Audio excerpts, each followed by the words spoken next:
लोकसभेतील विरोधी पक्षनेते राहुल गांधी यांनी शनिवारी पुण्यामध्ये महिलांच्या हक्कांबद्दल बोलताना मनुस्मृतीचा उल्लेख केला।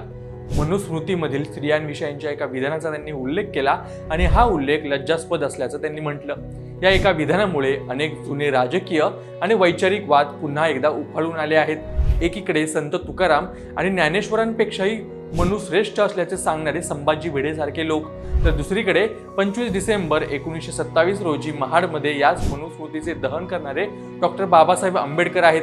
पण या सगळ्या वादात सर्वात महत्त्वाचा प्रश्न उपस्थित होतो की ज्या ग्रंथांवरून आज 2026 मध्येही एवढं राजकारण रंगतं, त्या मनुस्मृतीत नक्की काय लिहिलं आहे?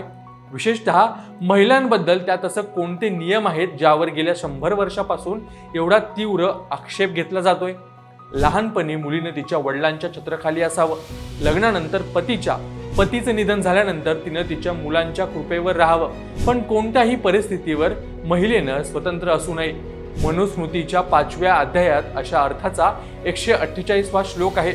महिलांच्या बाबतीत मनुस्मृतीत काय सांगते हे या श्लोकावरून स्पष्ट होतं।